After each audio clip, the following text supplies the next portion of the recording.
There's a moment in your wealth building journey that nobody talks about. A moment when everything you've been doing, all the saving, all the discipline, all the sacrifice, suddenly shifts. Your money stops crawling and starts sprinting, and it happens whether you're ready for it or not.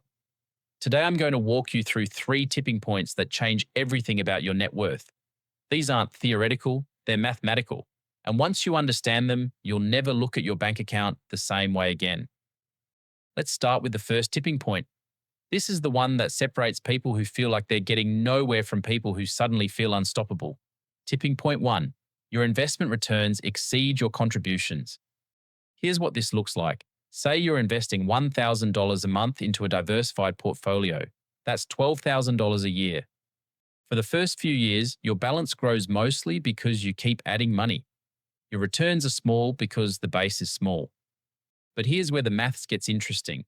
The Australian share market has averaged around 9.8% per year over the last 30 years, including dividends, according to Canstar data.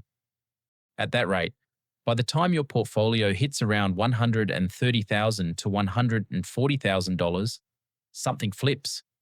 Your annual returns, roughly $13,000 to $14,000, now exceed the $12,000 you're putting in each year.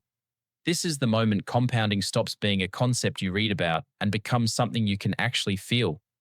Think about what that really means. For the first time in your life, your money is out-earning your effort. You could stop contributing tomorrow and your portfolio would still grow faster than it did in year one. That's a psychological shift most Australians never get to experience, and it's the reason wealthy people talk about money so differently from everyone else. They've felt this crossover, they know it's real, and once you feel it too, going back to a paycheck-only mindset becomes almost impossible. Every month, the gap between what you contribute and what your portfolio earns on its own gets wider. Your portfolio starts to have a life of its own. Most Australians never reach this point because they quit too early. They invest for 2 or 3 years, don't see dramatic results, and assume it's not working. But compounding is backloaded. The magic isn't in year 1 or year 2. It's in year 7, year 10, year 15. The early years are the price you pay for the explosive years later. And here's something that makes this even more powerful. You don't have to stay at $1,000 a month forever. As your income grows, as you get pay rises, as you cut unnecessary expenses, you increase your contributions. That pushes you toward this first tipping point even faster. Every extra dollar you invest shrinks the timeline.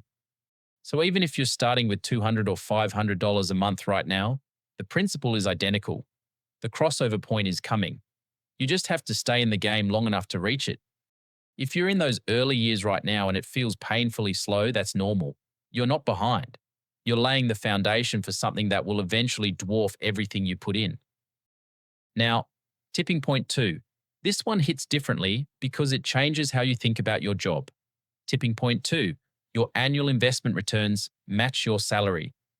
The average full-time salary in Australia right now sits at around $106,700 a year based on the latest ABS average weekly earnings data from November 2025, which put average weekly ordinary time earnings for full-time adults at $2,051.10 before tax.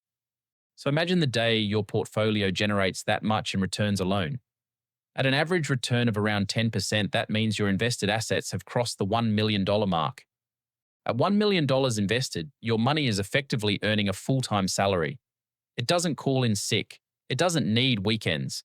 It works 365 days a year, including public holidays. And unlike your job, it never asks for time off. Now, this doesn't mean you can quit your job at this point. Those returns aren't guaranteed every single year. Some years the market gives you 20%. Other years it drops 10%. But on average, over long stretches, you're looking at the equivalent of a second income.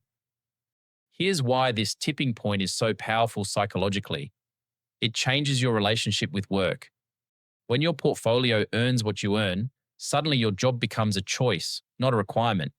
You go to work because you want to, not because you have to keep the lights on. That shift in mindset is massive. It's the difference between working from fear and working from freedom. You start making better career decisions. You negotiate harder because you don't need the job to survive. You walk away from toxic bosses. You take the creative risks you always talked about but never had the safety net to try. Money in the bank isn't just money, it's leverage over your own life. And here's the kicker. Once you pass this tipping point, the acceleration gets ridiculous because now your contributions, your salary, and your portfolio returns are all stacking on top of each other. Let me show you what I mean. At $1 million, you're earning roughly $100,000 a year in returns, but you're still adding, say, $20,000 or $30,000 from your salary. So next year, your base isn't $1 million anymore. It's $1.13 million. The year after, it's even higher. Each cycle is bigger than the last. This is the compounding curve going vertical. Which brings us to the final tipping point, the one that changes your life completely. Tipping point 3, financial independence. Financial independence means your investment income covers all your living expenses without you ever needing to work again.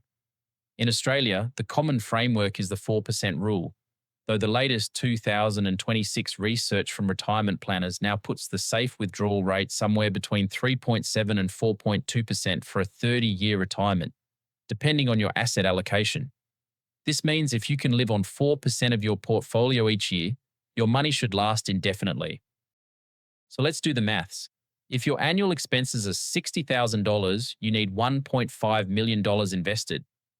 If your expenses are $80,000, you need $2 million. At $100,000 a year in expenses, you're looking at $2.5 million. Those numbers might sound enormous right now, but remember tipping points 1 and 2. By the time you've crossed those thresholds, the journey to financial independence isn't the slow grind it was at the start. It's a freight train. Someone investing $1,500 a month at a 10% average return would hit $1 million in roughly 21 years. But here's the part that blows people's minds. Going from $1 million to $2 million doesn't take another 21 years. It takes about 7. The second million comes 3 times faster than the first. And that pattern keeps repeating. The third million comes even faster than the second.